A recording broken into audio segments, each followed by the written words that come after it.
Stand by. Entering into the atmosphere 69 in 5, 4, 3, 2, 1. Access granted.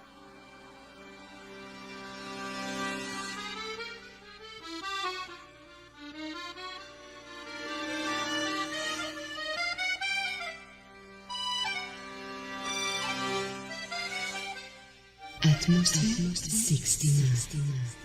Your own music therapy.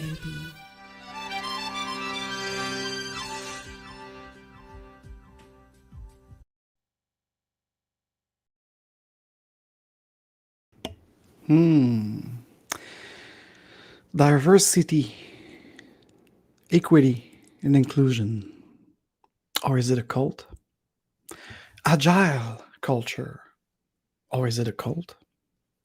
What about your enterprise, your project, your dreams, your company, your organization culture? Or is it also a cult? What is your business purpose? Who do you serve? What product you have or service you do to solve any problem? What do you need to create? A nice space of work? The services? Do you seek creativity and innovation? So today, on this Friday, Live Agile of June the 16th, and a full weekend of Grand Prix Formula One in Montreal. That's why I'm a little bit late, because it was jamming. It's the downtown old Montreal and everything is jamming. So welcome everybody. I see a lot of people right now in the console. Welcome Rumble. And please do subscribe to my Rumble channel, where this is the place for complete, uncensored, uncut, decentralized, and everything else. And once again, today I will reserve a chat, and maybe I will open some Zune audio. You won't be seen on the camera, but you'll be heard, like if you call me as a radio talk show. So I might open the Zoom if there's enough people among the 27 watching right now, all across the board, from Twitter to LinkedIn. And LinkedIn, I don't know if I see the counter because I don't see your chat on LinkedIn. So if you are on LinkedIn, go and do the first comment you have with the this invitation of live stream, and click on YouTube or Rumble link, so I'll be able to see your chat. And once again, I would like to concentrate on the message of today, on my coming out and this Pride Month, and more about all of these things that I just tell you in the intro. And for those who don't know me yet, because yes, you're 75% watching it, more than half of the show every week, and you're not subscribed, especially on Rumble and YouTube. So my name is Alexandre Frédéric Joly, your coach AF. And today I'm going to dare, because I care, to touch a subject of DIE or business agility. Which one should we actually show? And as I said before, to help this channel to beat the algorithm, subscribe and hit the notification, especially on the YouTube and the Rumble channel. And there's actually right now, for those of you who prefer to do your jogging, your CrossFit, your spinning, whatever workout with me, and there's probably the confusion on Instagram. People think I'm a fitness coach, but I need it. I need to be more lean and agile in my personal body life. However, in business and business process, business development, serving client, customer experience, I'm pretty agile for the last 20. But anyways, if you'd like to see, if you prefer to grab it, all the link in the description of this live show, and are available for you to go grab it on any platform of your choice, from Spotify to Deezer to Amazon Prime and Apple Podcasts. You'll be able to grab it, put it in your pocket, and run with me. And we have a new episode right now available as we speak. Very fresh one, the five keys to build your dream team in Scrum, with Scrum. It's there. And again, if you don't want to send me a coffee or some Satoshi, I'll invite you to at least smash the like button and share this episode with someone you might want to awake into innovation, early adoption of agilizing everything with me, AF, agile with fun, agile with force. sometimes brutal force because it's needed to disrupt. But and I'm here today, yes, to address this question. Some of you might not like what I'm going to say today. That's okay. You could give me a thumbs down because it's helping the algorithm as well. And yes, DIE, not in university, as Professor Gad Saad and Jordan Peterson talked about often and often and often, but in the work organization, enterprise. What is it? What does it stand for? And it's the Pride Month.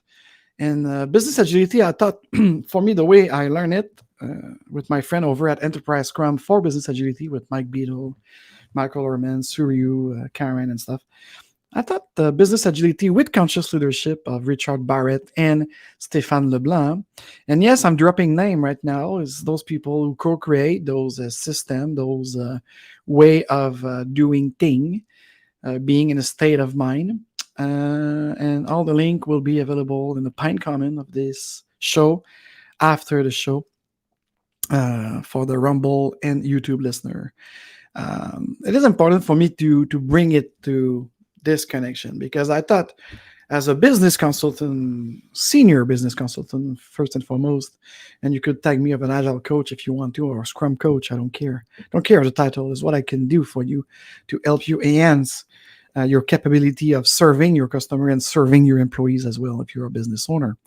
The thing is, I thought this movement of business agility, putting agile beyond IT and software development, this greatness of openness, this greatness of creating a space. And when I say a space here, it should be open first, and then you create enough psychological safety for people to feel at ease to express themselves and to collaborate into that creativity. So I thought that was enough. And I thought with conscious leadership, training executive and management of any level will be also enough to give them tools and ways and tricks and trips to actually achieve this invitation and this openness and this agreement with their team to engage people to work and serve their customer. And finally, something happened out of university. It started there. People were talking about diversity. Just okay. So just a little story, maybe. Let's go back in 1996. I was very young and fresh.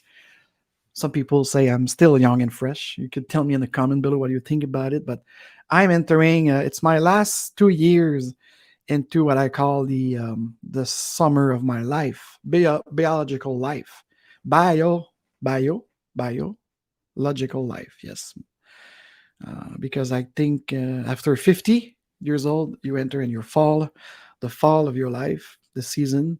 But that's okay. I'm in the moment. I'm in the carpe diem. But just for memory, and I'd like to share it with you because it's the Pride Month. And a lot of people talk about the Pride Month and why do we have also one in August and one in June? And should it be like the Women's Day? Should it be like all year long? I think so. I think if we're proud of something, and that's one of the questions when Anna helped me promote this podcast this week. What are we proud of? Especially those who said we are part of that community of LGBT, whatever, so on after. What are we proud of? Destroying family? Pissing off other people's beliefs? Imposing them our way of life, our queerness? You know, when you're queer, like I am, and I'm going to explain how much I'm a queer, it's because we'd like to diverge. And that goes also with this program of mine of Divergent Agility, Renegade Agilist that I am, and the neurodivergent. So it's all connected. Huh? There's no like this show, the Friday Live Agile and the Dare Real Agile podcast. There's a kind of a continuity. It's about my state of mind. It's about my approach, my proposition, how I would like to show up in the world, and how I would like to engage also with others in conversation to develop something, to change my mind. But do we change our mind or we just have it evolve? You know, it's like transformation into an organization. Is it a transformation or is it an evolution of what you adopt as a culture and you try not to make it a cult? And I'll do the difference very soon. So, yes. What is it with are we proud of? Because for me, queerness, divergence, it's a really limited, it's an elite of people. It's a fringe. And I used to, since I'm enough conscious of my surrounding and myself, I'm just very happy to be conscious, not to be alienated, but conscious of my state, of knowing who I really am, and affirming it when it's the time and when it's the space. So, yeah, and I think it's an exception. And when you're an exception, you're not the rule, and you could bend the rule, but by respecting one another. It's a little bit when I close the show, for those who follow me for a couple of time, you know that I love to close the show with that. You could be whoever you wanted to be and do whatever you wanted to do, because that's the essence of freedom and creation. But in respect of one another, because you are not the only one on this beautiful blue dot that surrounds a yellow sun. We have to share the space. We have to share the moment. And this is what I would like to call out today in organization change management, especially, and those who still call themselves disgustingly human resources instead of people care and people and culture. Start by changing that department name in your organization and come and lip service me after that with diversity, equity, and inclusion. So being divergent, it's something, it could be seen as a luxury. It could be seen as an exception, as I said. And we are part of a whole that where we have to apply this golden rule, whatever you're religious or not, I couldn't care less. The point is the golden rules. It's very important. Respect one another. Do to other, treat others like you would like to be treated. And I'm not watching news. I'm not watching mainstream media. I'm not watching even alternative media anymore. And so on. But of course, I've got conversation with friends and colleagues, and I'm in the momentum of what's going on, because you have to be around people. You have to understand what's going on and what's triggering them and everything. And let me tell you, in 1996, it's almost 20 years ago. No, 30 years ago. It's already 25 years. So I was still in college, university. I won't tell you all my sexual life or my gender identity. It's not about this. But in 1996, for some reason, I was invited with friends and the village here in Montreal. We call it the gay village in downtown, center south of Montreal. For those from here, you understand what I'm saying. And I've been asked a question by a nice gentleman who was gay, homosexual. He said, what are you? What are you? The verb to be. And that was in English, by the way. So no need to have a context of culture or translation. And I reply spontaneously, you mean, who am I? Interesting. I said, in what sense? At what level? He says, but I mean, could we have fun tonight after the bar? And I answer, you're not my type. And one of my girlfriend says, what is it is not your type? So I've been kind of forced by a lesbian and an homosexual to tell them both to coming out as a bisexual. Interesting. And for those of you who believe in multiple gender, the gender ideology, the gender dysphoria, LGB, that was the first letter back in early 2000. LGB, for lesbian, gay, and bisexual. The T came after, and then the Q, and you know the story. This, what I call the cult. That's not representing me, by the way, as a queer. Because when you're queer, you're self-managed, you're self-organized, and you are actually expressing yourself like this. So we have a couple of chat. I don't know from where, but let me tell you, hello riffing, Mr. Ryan. And as I said, I will maybe open towards the end of the show the Zoom to have a better interaction. I'll let you know, and the chat, actually, the link in the chat. And so I will continue. So my experience in 1996, when I did my kind of coming out, that was not necessarily imposed onto me, but people were questioning me. So you come in the gay village, you have friends from all walk of sexual orientation. So what are you? It was important for them to know what I am in terms of sexual preferences. So here's the thing. Yeah, let me go back to the gender thing. So,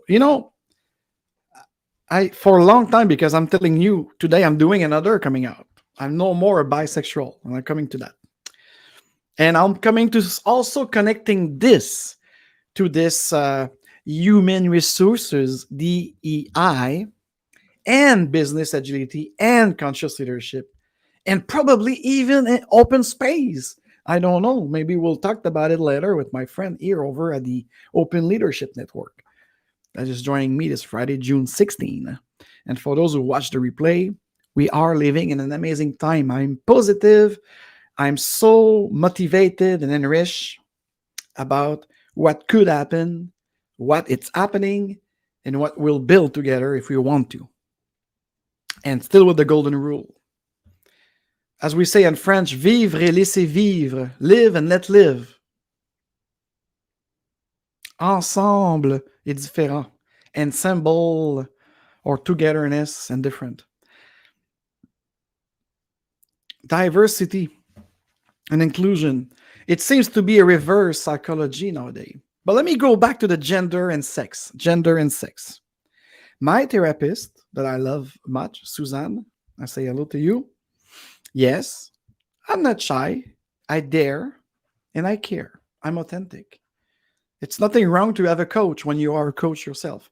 I still got coach in the agility movement, and I have a coach in my life to balance everything. And I'm not seeing her every week, but when I need, and especially this week, I just celebrate. Yes, I celebrate the passing of my mom last Wednesday.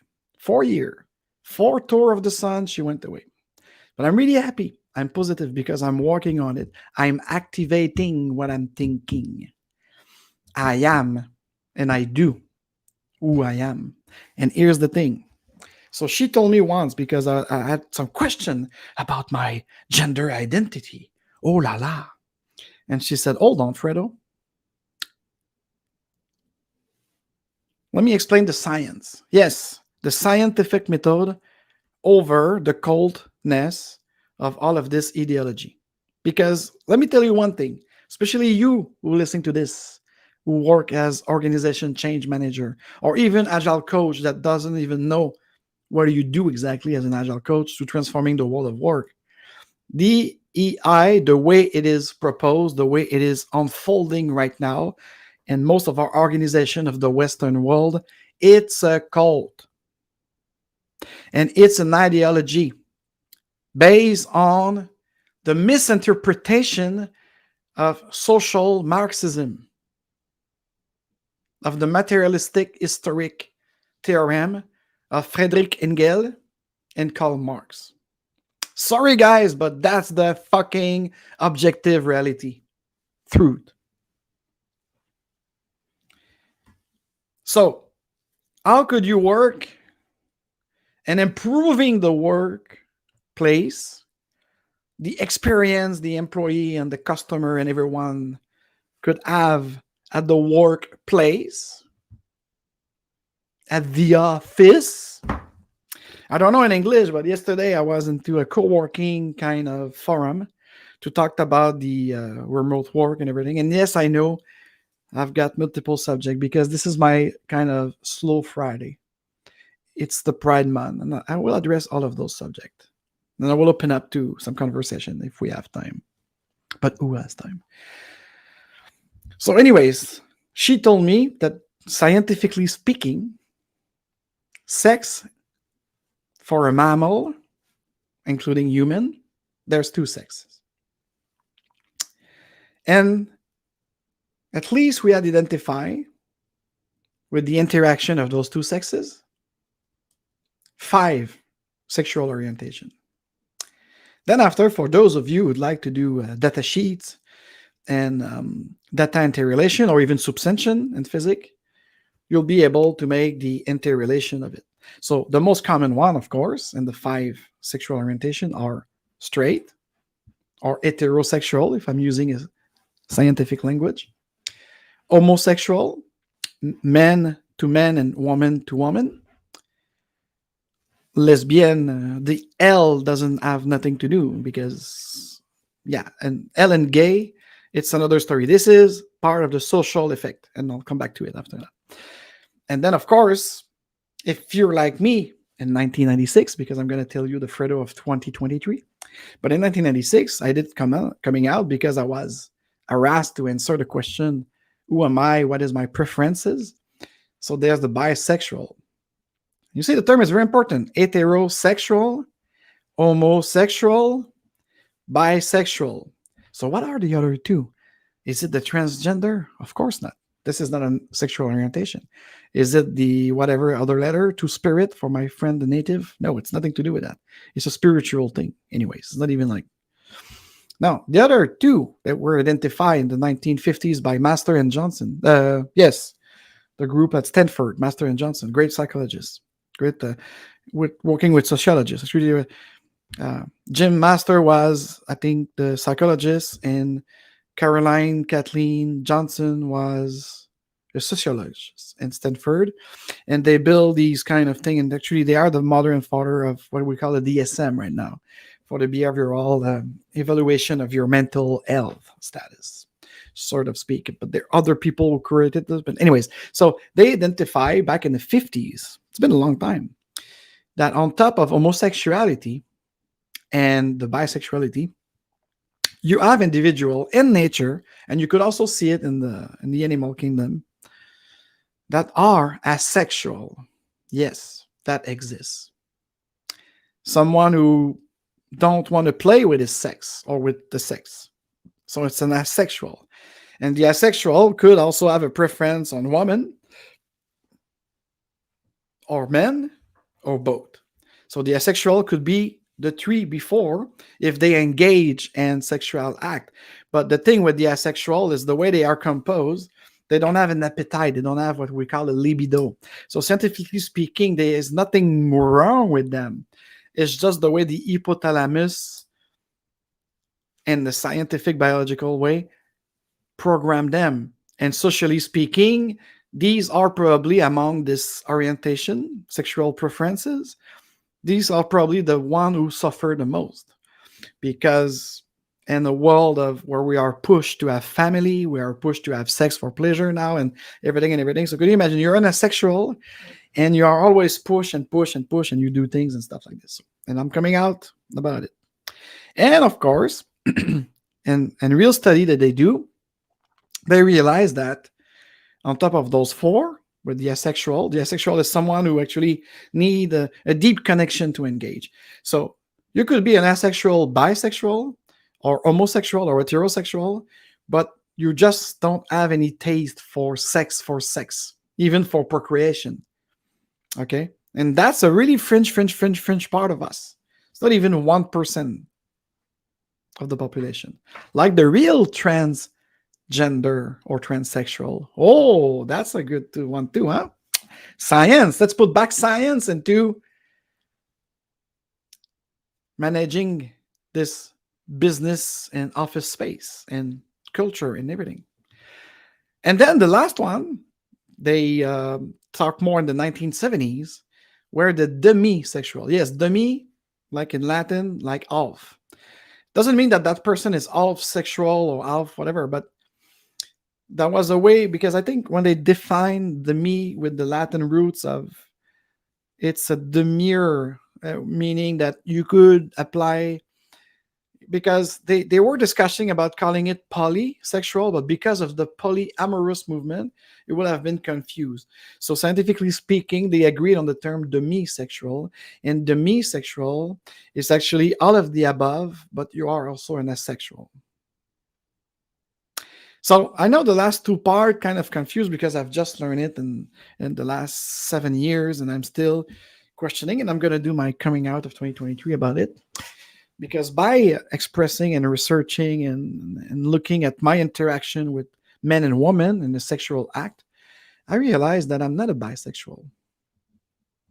I'm not an homosexual, and I'm far from being a straight. I'm a demisexual because I need deep connection to engage, and because of probably my HPI, it's proven by tests with my QE and everything. So I need something more than the physical realm. I don't care about my body, and no, I won't try to self-identify and create an identification of myself as a selfish, selfie, whatever the trend is today, to add another letter into this alphabet of a cult of fake diversity. So know who you are, your surrounding, meaning the universe you are living in, and you'll know the goddess and the god that are part of you too. So, put simply, from an imposed heterosexual by social consent and manufacturing, I became in 1996 a bisexual because I was engaging in sexual preference with both sexes. And now I discovered why I was so sad, why I was so purged with emotional dysfunction and even some sort of sexual dependency or dysphoria. It's because I give myself away to men and women without that deep connection that every demisexual and divergent need. So that being said, I remember in 1996 when I spoke out of and affirming myself as a bisexual, and this Pride Month. And by the way, the Pride Month was only a Pride week. It was something like around June 4th to June 11th. And it was like just the celebration. It was the gay Pride, by the way. Yeah, that was not the Pride. It was gay Pride. It was only for gay, male, homosexual. The bisexual, I was attacked by the gay community. I was attacked by the straight woman community, of course, by the male dominant power, but this is a myth too. And the only one in this kind of queerness who accepted me were the real transsexual and the lesbian. Because the lesbian, especially the woman homosexual, were again at the bottom of anything into a social scaling. And we are far from the enterprise movement that take care of your well-being about this and openness. And by the way, when I said that DEI is a cult, and yes, it is unfortunately becoming a cult, but if you ask me, all of this value, diversity, it's always there to my heart and everything. I love diversity of everything, nature, social concept, system framework, whatever. That's what make me an agnostic, and I don't care about selling waterfall if it's something that suits you. So that's the real diversity that necessitates this openness. And equity. Equity, this, I know in English, it's not the same level of, how could I say, determination that we have in French. Because in French, there's two other words that could be mistranslated about equality and equity. And the sense is completely different. It's beyond translation. And in Spanish, it's even another thing. Actually, Spanish and French are more close together, and the determination of the meaning of equity and equality. But in English, equity, every time I spoke with native English, it's not clear. It's not clear. So, do I have it somewhere here? I think yes, because I'd like to apply the scientific method. So, what did I found in Webster, I think, or was it Oxford?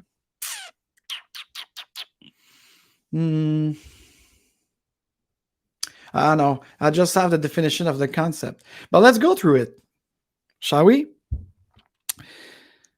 The objective kind of definition that I found from Stanford University on DEI, diversity, equity, and inclusion, are three closely linked values, so substantiation here again, held by many organizations that are working to be supportive of different groups of individuals, including people of different races, which I despise this because I grew up by knowing that there's no racism among the human, only ethnicity and culture. But anyways, I still don't understand in English why you put so much emphasis on race, because in French we don't, in Spanish either. So anyway, different races, blah, ethnicity, religions, abilities, and I know I did it in French and probably will do it again in English because I've been requested about this. A lot of people wrote to me after my podcast with Isabelle that I salute, Miss Agile. I hope you're doing well. So we did a great talk, great conversation about neurodivergence, neuroatypy. So that was great. So this is the abilities. All your brain is not constructed the same ways, but anyways, then they add the genders and sexual orientation. That's a bit too much, if you ask me, because what's happening in my bedroom, it's not your fracking business if you want to hire me as a consultant or whatever. So I despise it when I apply for something and I see those questionnaire about all of this, making a list, tagging you, using it against you or for you or against others. This is what I don't like. So you see, all it is defined is not even empirically possible to kind of do some kind of iteration or interpretation of it. So, and I found another one into a group at MIT. So from the West Coast at Stanford to MIT, let's try it. Diversity, equity, and inclusion are important to company culture because they foster creativity, fresh perspectives, and understanding, which is wrong. I'm calling the violation. It's untrue.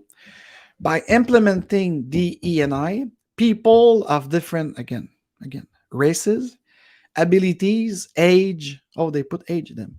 Genders, religion, and sexual orientation, and other diverse background, of course. The infinite of the devil can be made more comfortable in the workplace. So once again, isn't it what we do as business consultant that we aim to call ourselves agile coach? If we do business agility, I mean, because agile coach and scrum coach are about software development, right? That's an agile method of software development, right? But let's scale it. So it's the entire enterprise, and you have OCM people, you have culture change people, you have business coaches. It's all fucking messed up. It's all fucking uncalled. What is enough? What is enough to please everybody? Could we please everybody? If I make it personal, every time I hear and read about this, nobody's talking about my demisexuality.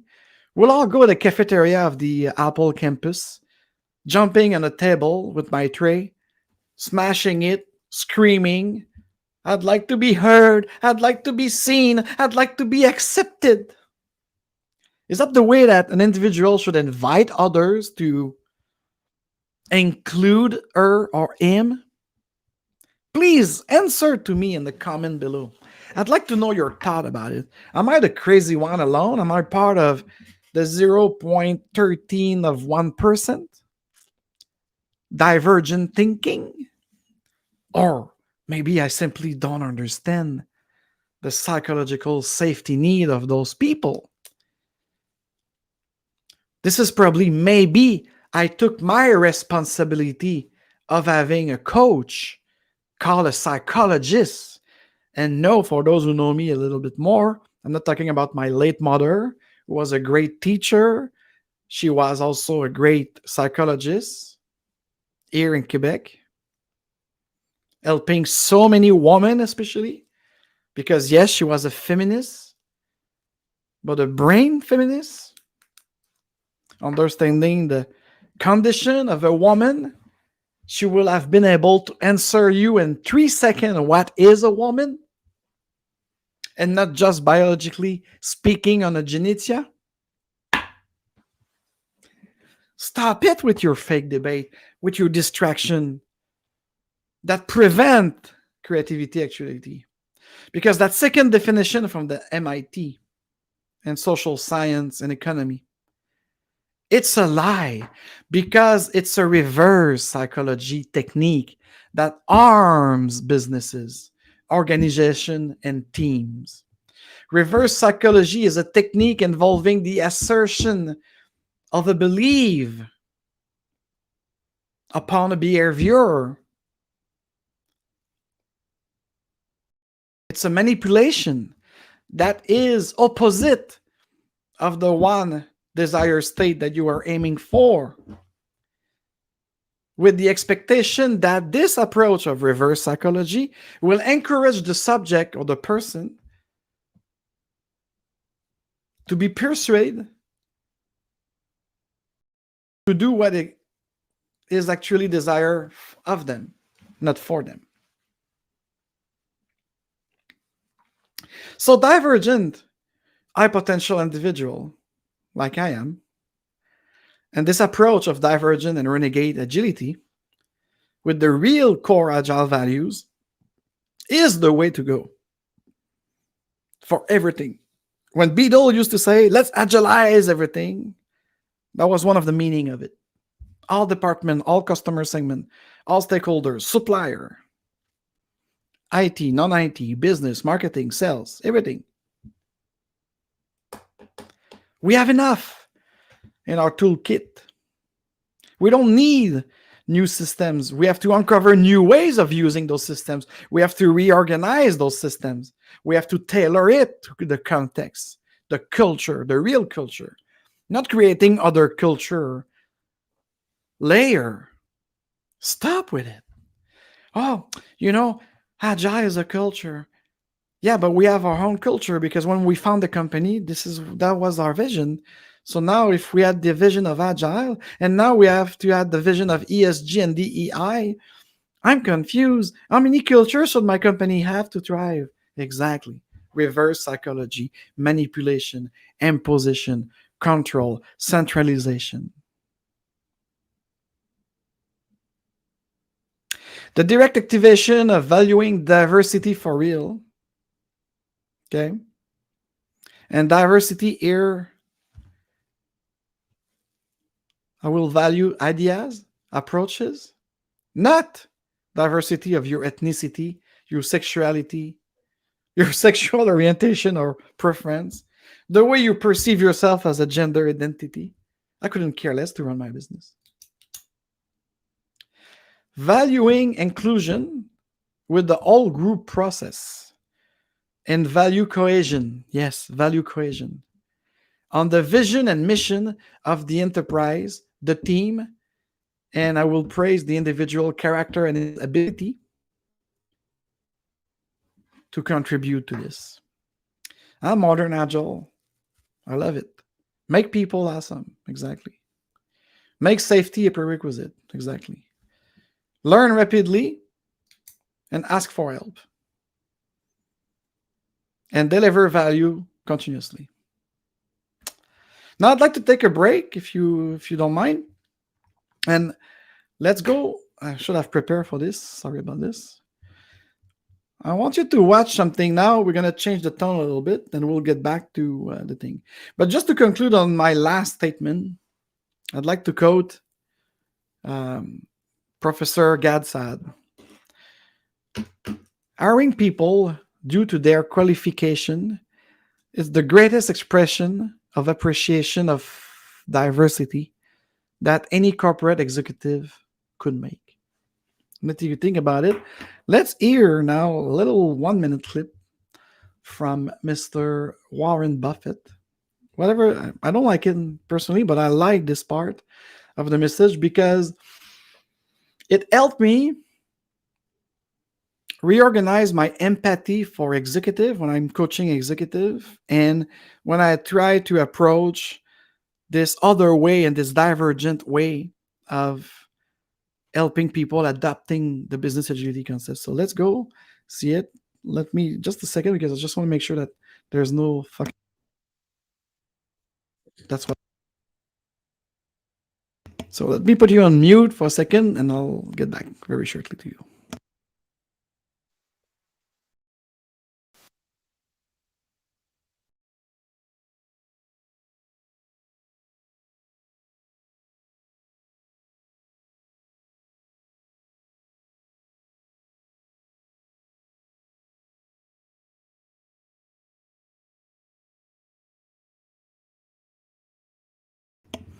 All right, let's do this. And I'll be able to take a little break. And maybe after, I'll see about the 35 people watching. If you want to tell me right now in the chat if you'd like to me for open the line for maybe about a 20-minute chat and exchange about this. And I still didn't make the link to business agility, but I will after this message from Warren Buffett. Companies should stop wasting time with DEI. And I'll make my stand after that. So let's do this. Ready? Go. 24 men and women work with you, Warren, at our corporate office. I see from last year the quality of the picture has been improved in the annual report, so congratulations on that. However, looking at it, there is something that comes to anyone's attention, and is the lack of diversity among the staff. A 2015 analysis by Calvert Investments found that Coca-Cola was one of the best companies for workplace diversity, while Berkshire Hathaway was one of the worst. You've explicitly stated that you do not consider diversity when hiring for leadership roles and board members. Does that need to change? Are we missing any investment opportunities as a result? And do you consider diversity, however defined, of company leadership and staff when analyzing the value of a company that you may want to purchase? Well, it's a multiple part question. The answer to the last one is no. What was the one before it? You've explicitly stated you do not consider diversity when hiring for leadership roles and board members. Does that need to change, and are we missing any investment opportunities as a result? No, we will select board members, and we lay it out, and we've done so for years, and I think we've been much more explicit than most companies. We are looking for people who are business savvy, shareholder oriented, and have a special interest in Berkshire. And we found people like that. And as a result, I think we've got the best board that we could have. They're not in it. They're clearly not in it for the money. I get called by consulting firms who've been told to get candidates for directors for other companies. And by the questions they ask, it's clear they've got something other than the three questions we ask in terms of directors in mind. They really want somebody whose name will reflect credit on the institution, which means a big name. One organization recently, the one that did the blood samples with small pricks, they got some very big names on their board. And Theranos, I think, is that the way you pronounce it, Charlie? Theranos? Yeah. Yeah, and I mean, the names are great, but we're not interested in people that want to be on the board because they want to make $200,000 or $300,000 a year, for 10% of their time. And we're not interested in the ones for whom it's a prestige item, and who want to go and check boxes or that sort of thing. So I think we will continue to apply that test: business savvy, shareholder oriented, and with a strong personal interest in Berkshire. And every share of the Berkshire that our shareholders own, they bought just like everybody else in this room. They haven't gotten them on option, or they haven't gotten, I've been on boards where they've given me stock. I get it for breathing, basically. That half a dozen places that are, maybe 3 or 4 that I was on the board of. We want our shareholders to walk in the shoes, our directors to walk in the shoes of shareholders. We want them to care a lot about the business, and we want them to be smart enough so that they know enough about business that they know what they should get involved in and what they shouldn't get involved in. The people in the office, I'm hoping that when we take the Christmas picture again this year, they're exactly the same 25 that were there last year, even though we might have added 30,000 employees elsewhere and maybe 10 billion of sales or something like that. It's a remarkable group of people. And just take this meeting. Virtually every one of the 25, our CFO, my assistant, whoever, they've been doing job after job connected with making this meeting a success and a pleasant outing for our shareholders. It's a cooperative effort. The idea that you would have some department called annual meeting department, and you'd have a person in charge of it, and he would have an assistant, and then they would go to various conferences about holding annual meetings and build up, and then they'd hire consultants to come in and help them on the meeting. We just don't operate that way. And it's a place where everybody helps each other.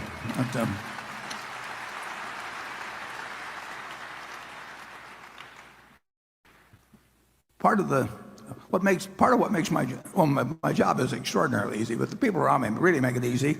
And part of the reason it's easy is because we don't have any committees. Maybe we have some committee I don't know about, but I've never been invited to any committees. I'll put it that way at Berkshire. And we may have a PowerPoint someplace. I haven't seen it, and I wouldn't know how to use it anyway. We just don't have make work activities, and we might go to a baseball game together or something like that. But I've seen the other kind of operation, and I like ours better. I'll put it that way. Charlie? Well, years ago, I did some work for the Roman Catholic Archbishop of Los Angeles. And my senior partner pompously said, you don't need to hire us to do this. There's plenty of good Catholic tax lawyers. And the Archbishop looked at him like he was an idiot and said, Mr. Peeler, he says, So, all right. So you get the point. I don't know if you get my statement. Like, as a queer myself, as a neurodivergent myself, as someone who might be need what they call in their definition of DEI. Let's go back a little bit about this. Like Stanford says that many organizations that are working to be supportive of different group of individual. This is wrong. This is wrong from someone who might need that support. But the key message here of Buffett for diversity of the board, but the way that we manage people.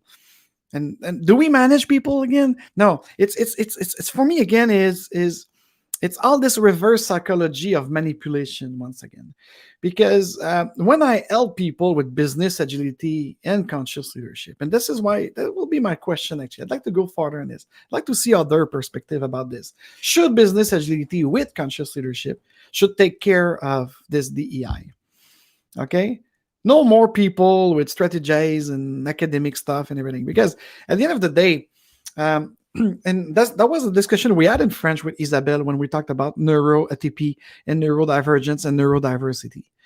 If someone is physically have a physical handicap, is in need of an accommodation in the workplace or with his computer and everything, so we'll do that. Okay, so I understand it's more complex when it's a mental illness or actually, that's the other thing. Neurodivergent, it's not a mental illness. It's just a condition of being different, of doing connection differently, of thinking differently, and that is something great for creativity and innovation in an enterprise.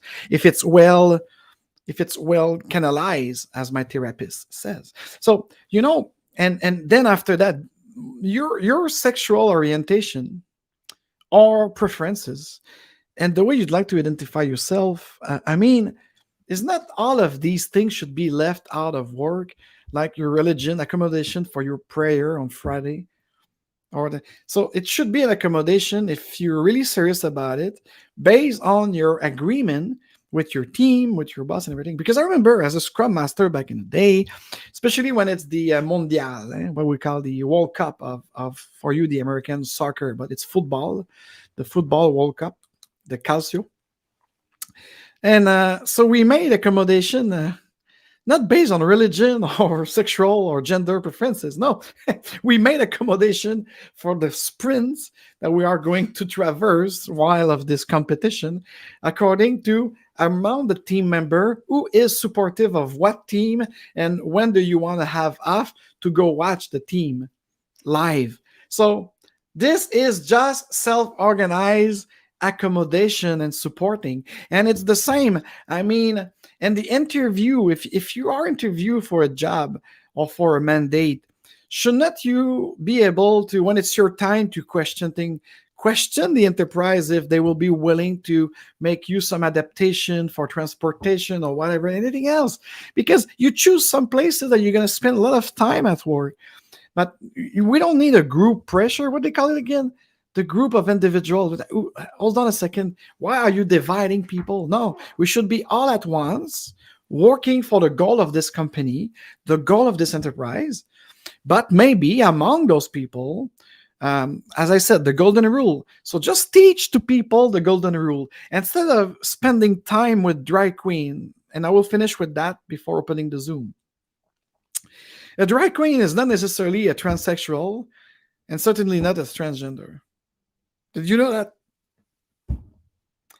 Because that's the scale.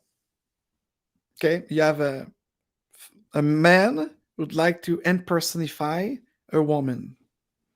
So he doesn't want to change his gender identity and certainly not his sexuality, his sex. Because gender, it's a social concept. So when they have the argument of what makes you think I'm a woman or I'm a man, it's because society has brainwashed me to believe that. No, you've been born as a male or female in nature.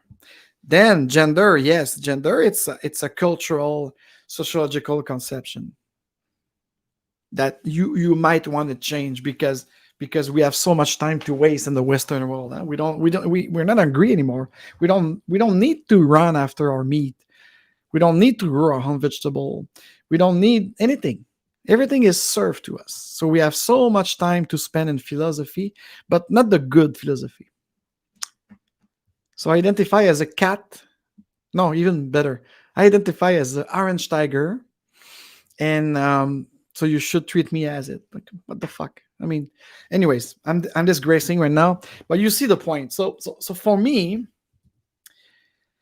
we live in a complex world, and all of these things are in reaction of the complexity of our world, but they are not proposing a great approach or a sustainable approach. And what I like, as I said again, I'm not pro or cons Buffett, but nevertheless, these guys, they made money for different reasons. But one of the reasons I like is the true agility. And the real agility is putting people first. Now, if you heard exactly what he says, go back and listen again and by replaying this podcast, because he really mentioned that for me, it's about your competency. It's about like working together in collaboration. I don't care about your gender. I don't care about this and that. And we should not impose again. So I know some of my friends at the OLN, they are with me on this. Stop imposing stuff. That include quotas of having that portion of people of color, that portion of this and that. No, it should not be like this. It should be natural. More we intervene, more we impose, more we control, more we destroy. More we let it be, more we praise and teach the golden rule. And I believe more we appreciate the real difference in people, and we put respect and science back into our interaction with substantion. Well, in that case, I do believe, and I do think, and I see it work when I do it with great mind, with great organization that apply more science and empirism, we achieve great thing because we have to keep it simple. Every time people complicated things intervene, it's destroying this natural flow of thing that could happen. That's what I think. And so I didn't link it necessarily to business agility, but with the question, and let me open the Zoom right now. Is it? Okay. So you have it in the chat with the number. And again, you won't be seen, but you're going to be heard publicly. And this is not a personal call. It's for the purpose of exploring ideas with a Dare Real Agile. We dare because we care. And we have a first caller here, Ryan from Charlotte, South Carolina. I'm sure I made a mistake again. It is not South Carolina. It's North Carolina. He'll correct me as soon. And remember, when you call, please mute your YouTube or LinkedIn or wherever you are watching this. Mr. Ariane, are you there? I am present, yes. You are present. Welcome. Welcome to the Dare Real Agile podcast and the Friday Live Agile. So what do you think? Is business agility with conscious leadership should take care of DEI? And any other comment of what you've been probably watching so far in the last hour? Ooh, I think that the core of this is defining what each of those letters mean to you, what context you are in with the people you are with. You know, what are we doing together? Who are we serving and why? What kind of diversity makes sense for us and for the people we are with? And whether that's gender, whether that's what pigmentation your skin is, or what lever you pull in the ballot box. All of those things, a holistic approach to diversity, at least that first word, what does that mean in the context? The E part, hey man, that is such a Oh, okay. Let me intervene on the E part because that's one. Let me ask you because you're a native English and I'm not, and French and Spanish it doesn't have the same level of determination. So how do you define equity in English? Oh, well, that depends on where you're studying, who you're studying with, and all that. Where did you learn the word? Some people. If you're coming from the financial background, we're talking about equity. I have equity in a company. I have all that stuff, which is totally not what is in the current public discourse now. If you ask me individually, what does equity mean? No, but I actually it's grammarly speaking because hold on, because sometimes we do it in French, Spanish, and Italian. I know the Anglo-Saxon and the German, they don't have this problem, but for us, equity and equality, it's completely it seems to be alike, but it's not alike. It's not sending the same message. And of course, equity and business, it's of course we could have a name, an adjective that. Yeah, and context, but in this context of bringing support to people that work with our organization or create a company culture, what does is referring? Because if in French I translate the DIE, actually on this word, I think they use equality, which is they translate equity into égalité, which is another sense of équité in French, because you see what I mean? So do you have the same debate in English between equality and equity in terms of people in the workplace that have to be treated, boom, not business equity or whatever. You see what I mean? Yeah. So I see. Well, yeah. Do we? Is that the concept? I'm trying to think how to phrase this.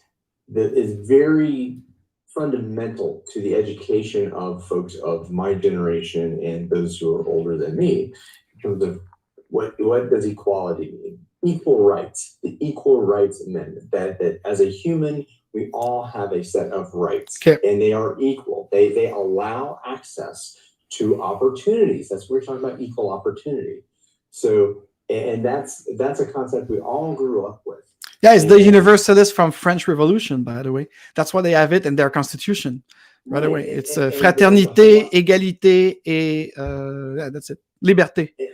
Yeah. And that enlightened liberalism birthed and again, in my context, America. So that was in the late 18th century, but that happened. Yeah, and the real liberalism they're talking about, like not the liberal of today. That's the thing. So they were the children of the universalists. The universalists as kicking the movement of making sure that everybody could have a good start.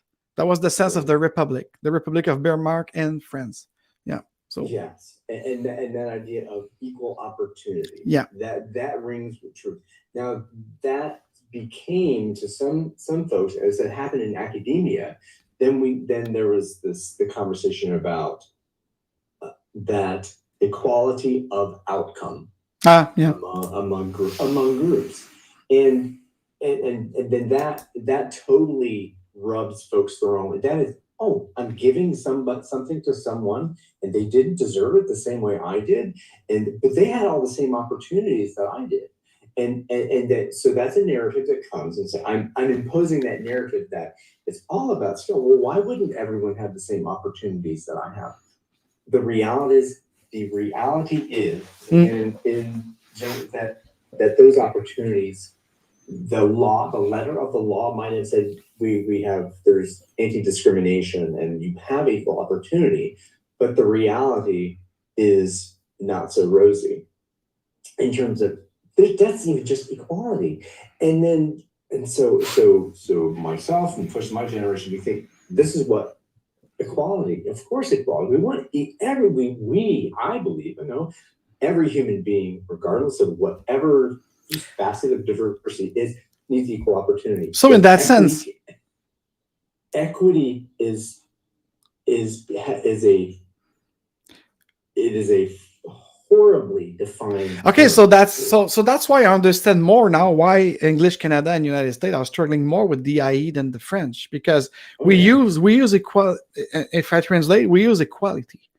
We need this universal principle in the DIE in French, and you guys are not. So that's the thing. So that's why there's a lot of backlash about it. Is it?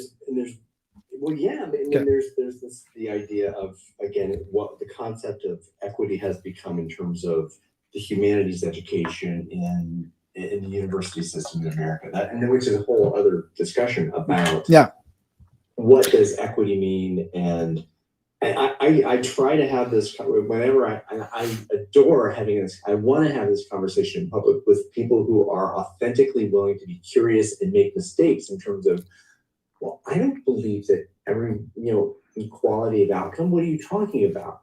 And so the idea of equitability, right?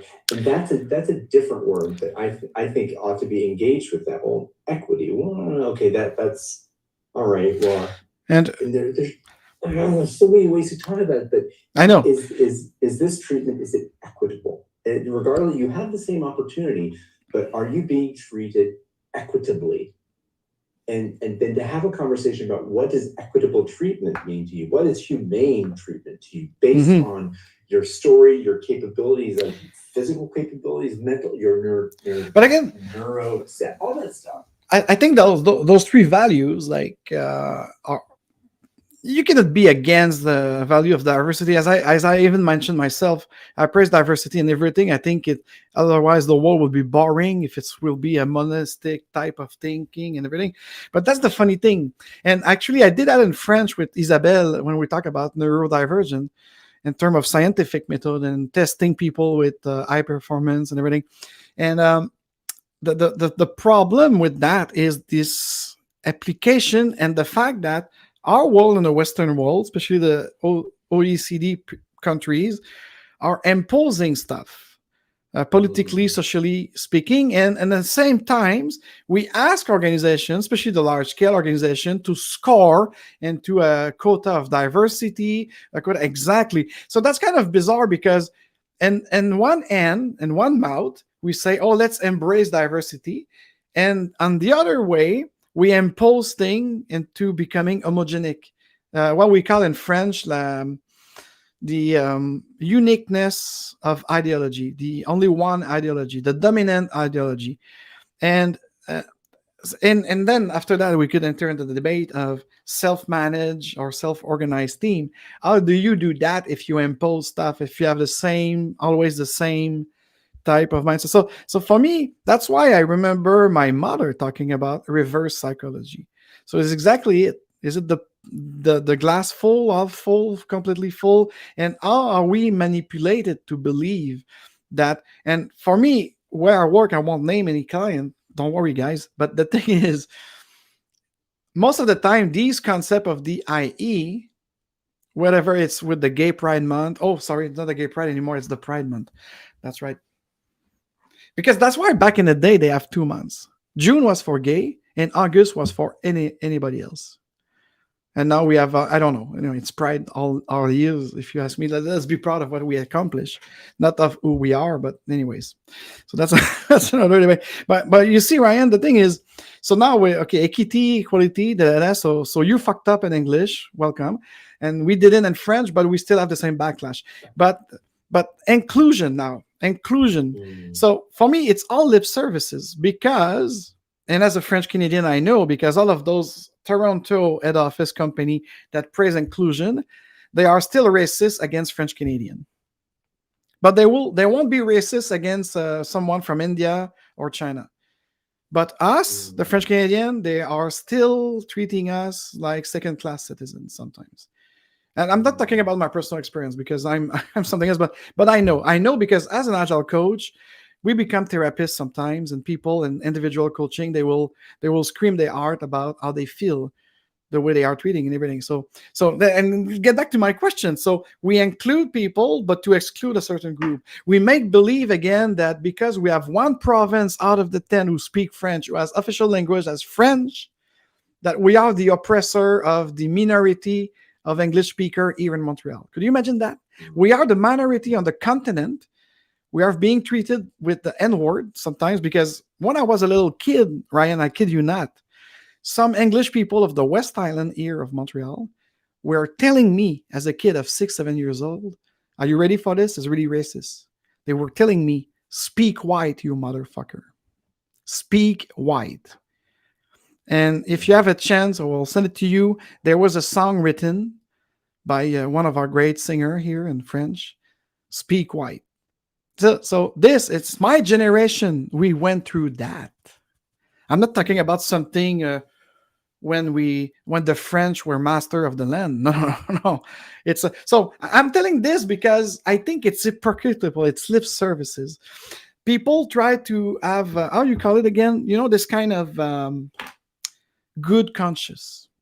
So let's, as a HR department, so you and I, we are the director of HR, and we are, let's go to this buzzing of DEI, and so we're gonna score point, and we're gonna have those but at the end of the day, as an agile coach, I'm telling you right off the bat, all of those who are having a pride poster right now, I got like Tuesday I had a coaching with 2 person gay. And they say, like, this company, I won't name it, don't worry, but it's a large-scale company here in Canada. They even, like, changed their logo on LinkedIn with the gay flag. But they say, like, they don't care about our sexual orientation. And actually, those 2 guys told me that they don't want them to care anyways because it's nothing to do with the business and everything. So, but again, what type of accommodation as an enterprise have to do with my sexual orientation or my gender identification or even the pigmentation of my skin or even my native language or even whatever. I think the only support and adaptation should come. So let's say you hire me to work with you at OLN, and probably in the interview process, I will say, Ryan, by the way, I've been diagnosed with HPI and hypersensitivity. So is there a way for me when I facilitate that I could have more time to prepare because So that's it. I mean, I should be able to. Am I free to ask you that question? That's having a human-to-human conversation Exactly. based on the needs of each individual person. Yeah. Right? And so this is I mean, this is individuals and interactions over processes and tools. And again, beyond that, we are uncovering better ways is the wonderful, beautiful part Yes. of it. But the individuals and interactions that we've, above all things, over what's the process and tool? What is the process or rule that's governing the compliance of our interaction? Yeah. Whatever. Fuck that. Let us be together as human beings, and whether it's one-to-one, which is the perfect way to do that, to come to some kind of agreement that we see each other, and that we are together and we are one, and then expand that to what are the needs of this human being because of the stories they have within them, because of their experiences, because they had that speak white told to them, and that creates everyone to a person. And I don't exempt myself from this, but I know my trauma in my life is different because of how I came, which would be different for someone who came here from India, from the Pacific Islands. And this is touching what we should have as a consultant in business, especially in business process. We call business agility in our case, empathy. Compassion. Yeah, even better. Yeah. But some will say that compassion, it's maybe sometimes a bit too large for business, but at the end of the day, we are human beings, so we should what is too large for business, and why are we in business together if not to create a better world for the people we care about? And and as much as that Warren Buffett, a man of his time, saying I don't whatever, is playing the game of talking about shareholders and all this bullshit that is just that. But whatever. But yeah. So see beyond the color, the ideology, the everything. But for me, that as I said when I decided to share that clip for that episode, that was important for me because I don't like the guy because I told it. But the thing is, sometimes it's not about you or me or him. It's about some part of the ideas. And when I was doing my research to do that show, some keyword bring me to that video that I seen before this whole thing, and I said like, okay, I like that part. That part of at the end of the day, don't waste your time. So it's a really lean thinking of business way of doing things, and keep it simple. Like Jim I. Smith will tell you the same thing but differently. Okay. With his approach as a consultant in business.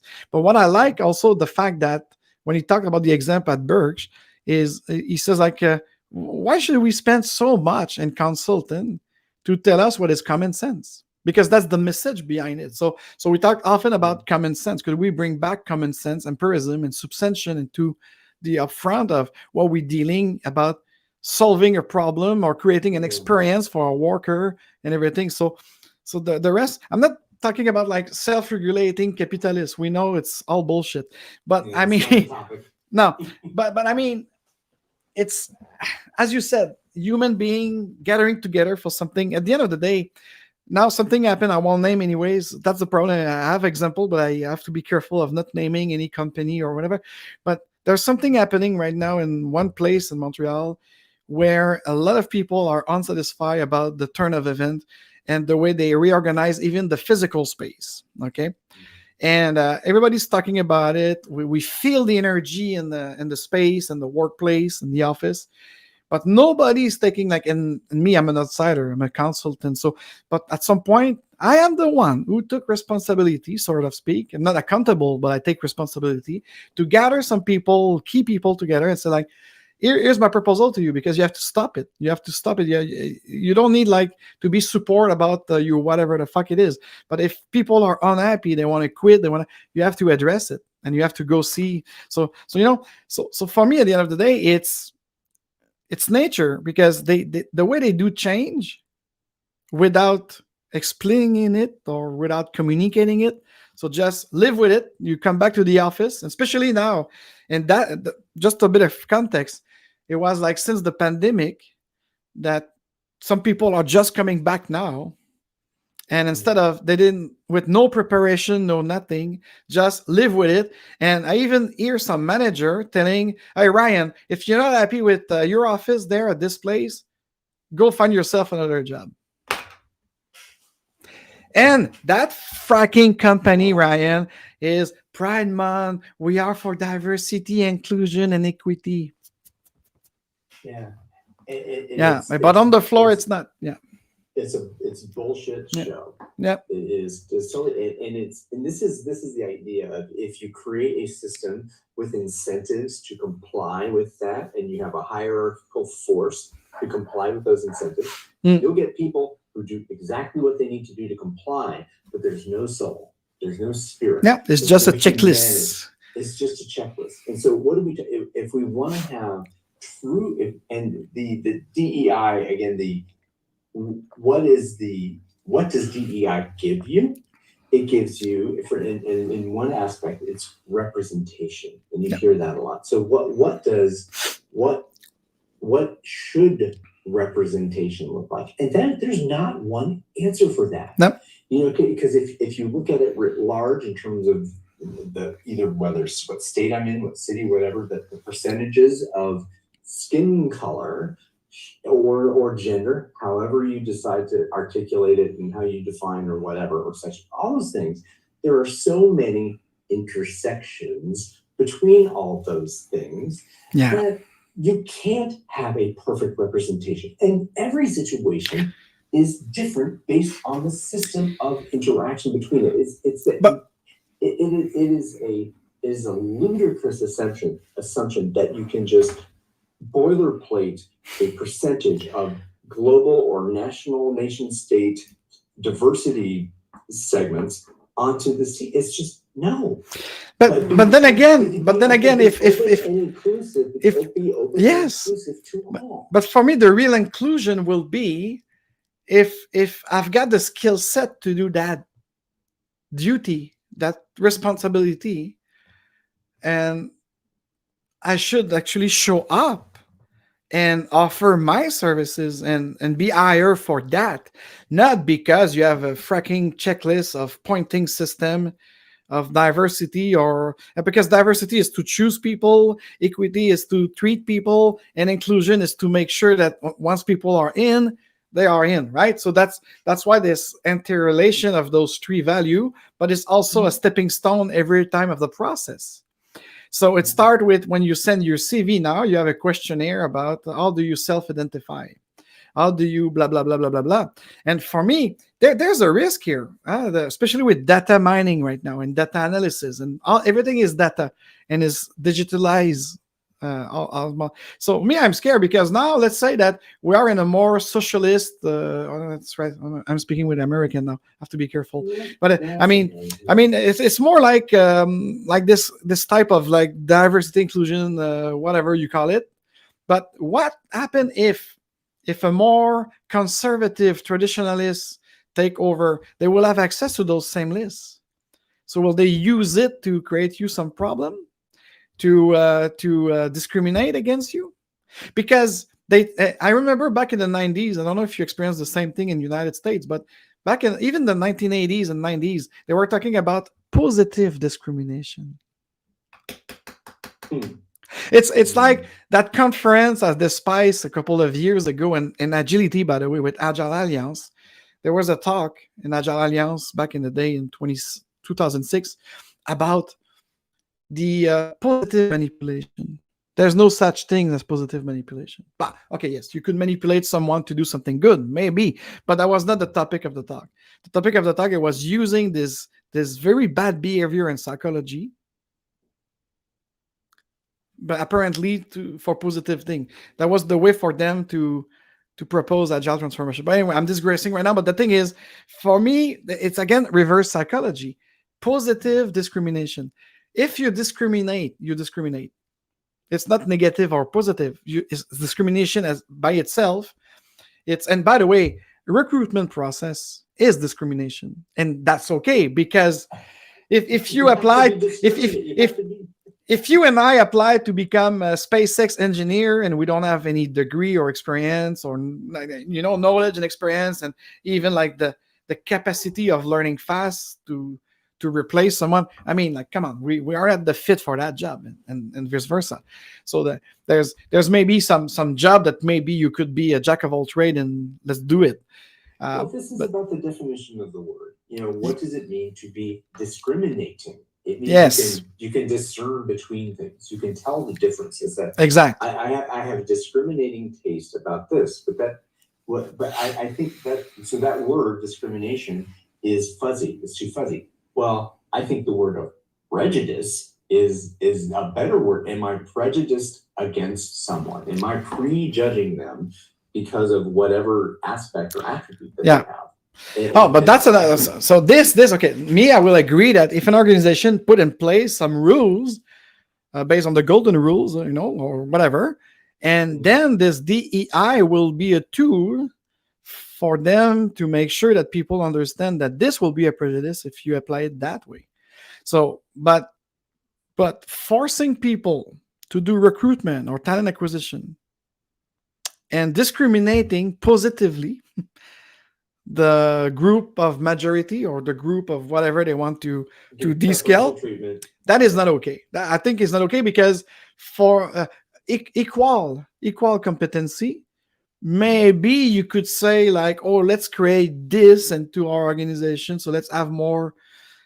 I'm not saying I'm agreeing with this, but let's say like the benefit of the doubt. Let's say like, okay, so let's but it's again, what is the company value? Because I don't know if you were there at the beginning. I was introducing about like, what is a culture within a cult, and how many layer of culture do you have an organization you have to do? Because when I help a lot of startup, so startup, they don't care about culture. What they care is solving problem and proposing something to the world that will make them money. Okay, let's be frank. It's all about that. Then after you grow, okay, and when you grow, you start investing in those things, right? So and now with the evolution of the company, you have the luxury to start thinking about your culture and stuff. But at the end of the day, and especially my folks in Austin since 2016, it's the same culture when they were a startup, meaning that let's have fun. Let's don't bother people about working here or from home. So the culture should be something that with the people you have, you create this. And then after, of course, if it's better established, again, what does the manifesto says at the beginning? Uncover new ways. Better ways. Exactly. So that's the three founder in 2016. They said like, I don't want to have a culture, because if we grow, if we have more people, if we open and friends, if we open and whatever. So all of this, and I want it to be one of the stakeholder. He told me that I want it to be decentralized.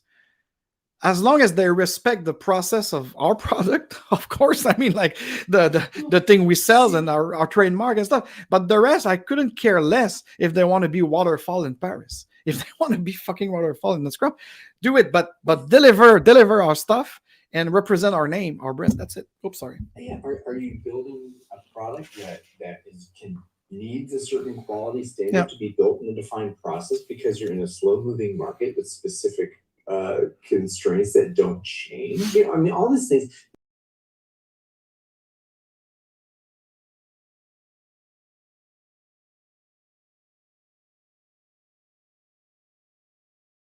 Whoops, something happened. Excuse me.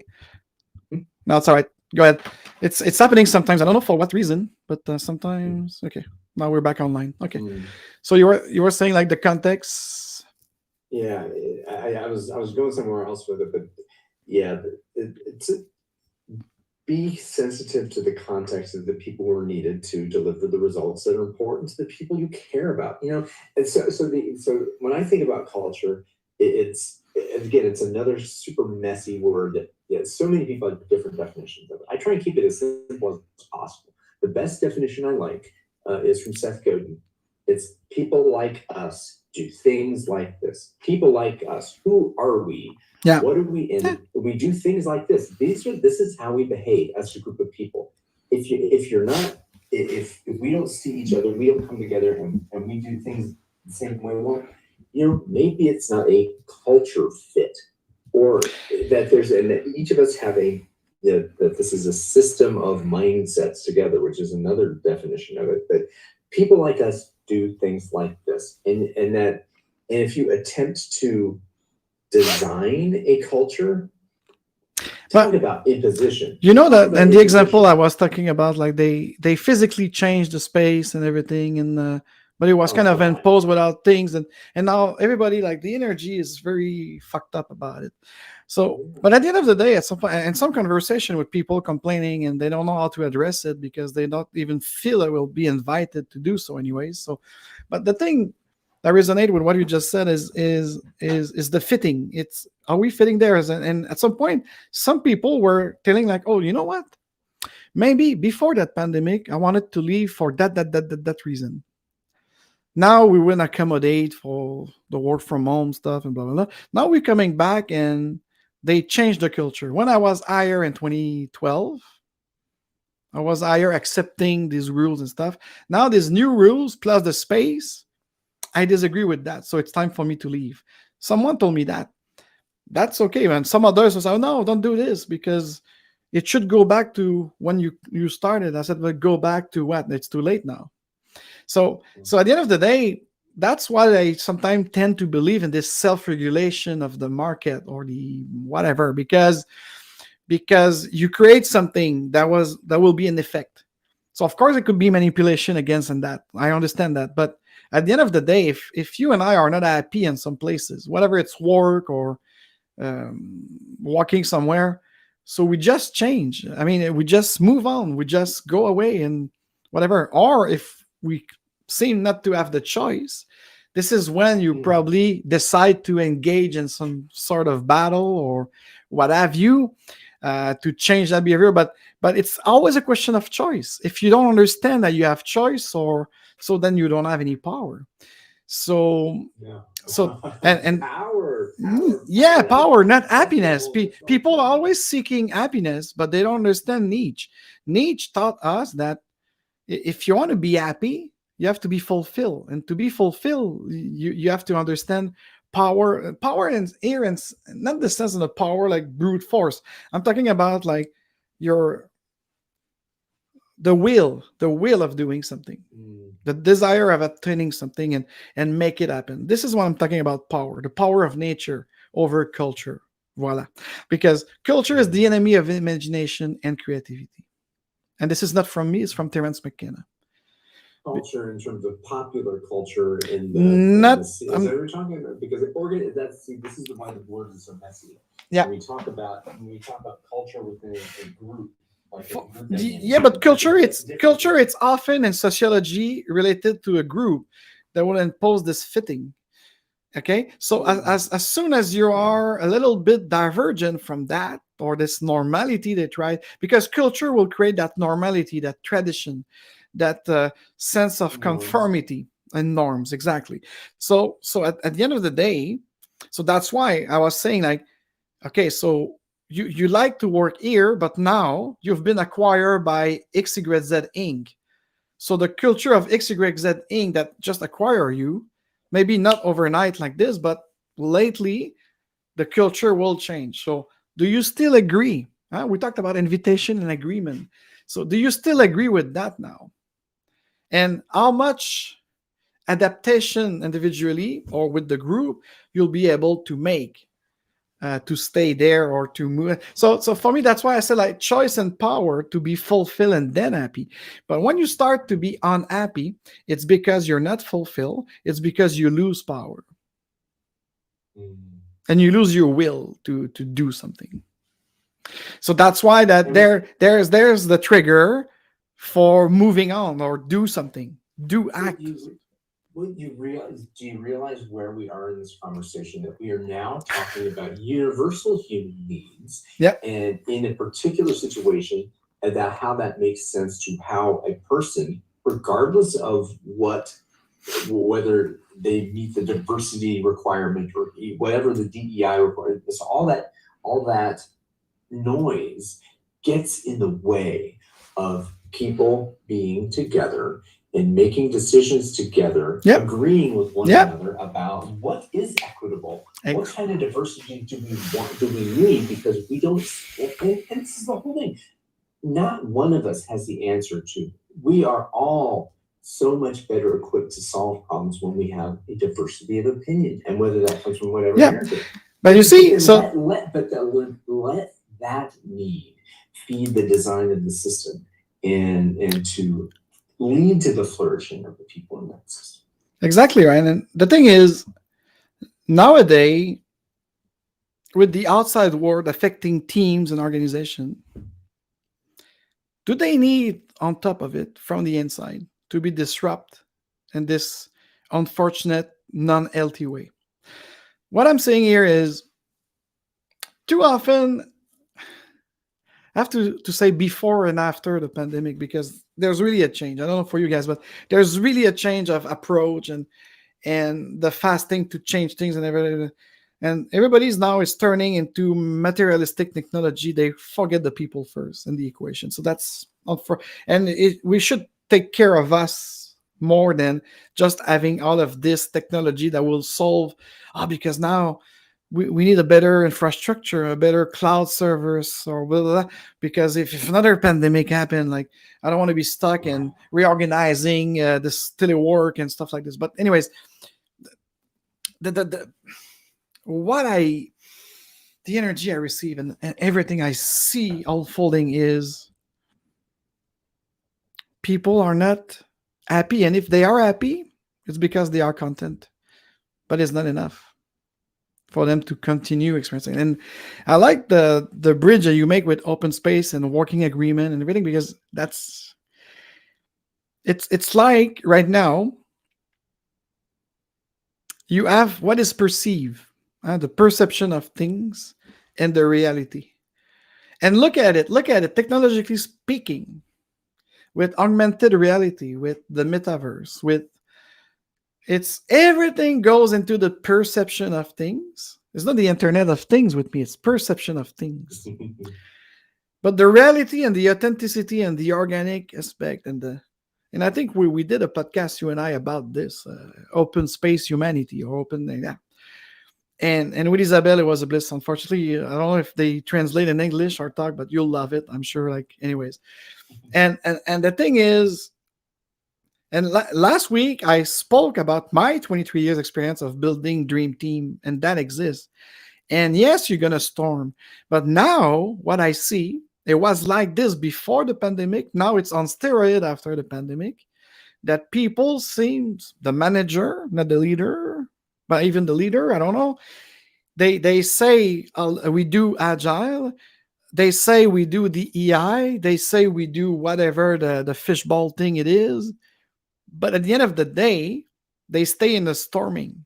They create storm because they don't ask in an open space what is going on. They don't invite people. I mean, this is why I love the 8 patterns so much. It's invitation to a whole group process to create common knowledge around boundary management, clarity of authorization, interaction protocols, and explicit agreements. So all that stuff, it is all one thing that if we think about the design of the so I think of it as an assessment. How invitational is the leadership? What is the story that is inviting people to engage in this whole group process to create common knowledge? Oh my God, if we all had common knowledge around what are we doing, what does it mean? What is it? What does the DEI policy of this company really mean? And why is it important? And that can be, and it can be a beautiful discussion and a beautiful acceptance of all people who have chosen to accept the agreement to play the game that this organization is playing. But what has happened, and I think you'll agree with it, is what's happened is that we shoehorn those concepts of greater humanity and equitability and acceptance into this coercive hierarchy where we say you got to comply. If you don't comply, there are sanctions, and you have to meet these targets to get there. And so if you don't meet those targets, you go blah blah blah. And this is the whole noise of why that it is upon us to flip organizational design in a way that creates true diversity, equity. And and all that stuff. The bottom line of it, the thing behind it, it's control. Yeah. Because DEI does that for the individual within an organization, and ESG doing it to corporation. And now, instead of praising positive, loving behavior of taking care of our environment, we are going to be punished by taxes to continue polluting. So if you have money, no problem. Just pay more and you're able to pollute. So no effort necessary if you're wealthy. So if you're wealthy, you could be unhealthy. That's the message also, kind of. Maybe I'm a bit disgracing. And what I like about you brought the 8 pattern of business agility, open business agility. Oh, our friend called it. And I remember it was a disagreement back then, but for something else. But I did last week, and one of the feedback I receive is every people who work in human resources, I have to say the generic term, but it should be people care, not people culture, but people care, because you care about the people you hire, and she said, like, this is amazing, because you said that you taught it to leadership and business and everyone else who'd like to, but actually in large scale organization, the first one to receive that training, if my 45-minute talks could become a training, and it is, you saw it, I put it on sale right now. I decided to dare to do this, even though right now it's 75% Beadle's work of Enterprise Scrum, because this is what I master. But I did put 25% of the greatness of OLN into it. But that's the thing. Like, I saw those 20 people who came to my talk, my lunch and learn, and even like a stubborn enterprise architect who it's been like 5 years, he's nagging me about agility is dead and da. Now I reconciliate him with business agility with that 8 patterns, invitation based. So there's a place, there's a momentum to switch the gear, and I believe maybe we should approach it differently. But I think the invitation people have so enough to be imposed, most of them. So they want to work in their full potential. They want to unleash their full potential. And right now, this is the thing. People, they just decide to quit. The silence quitting. They quit. Yeah. And that's sad, because meanwhile, the organization is paying consultancy firm to have survey. People are not honest in their response. They are not really invited to a group discussion, common knowledge, as you said. But the organization says, oh, look, Glassdoor or whatever, McKinsey report says, like, people answer that they love it, so let's continue this. But yeah, right, because McKinsey is talking to the people who are doing the coercive control in the organization. Of course. They are feeding the rules to them. And yeah. They have a vested interest in closing the space and creating the division between the thinkers and doers, and assuming that leaders are people who are in top management and followers are the people who are there. With that is just, it's toxic, it's harmful, it creates trauma writ large for all working humanity. And I remember one of my first VP I sit with back in 1998 when I was this little scrum master of one team. He told whatever he or she told me, because I don't want to.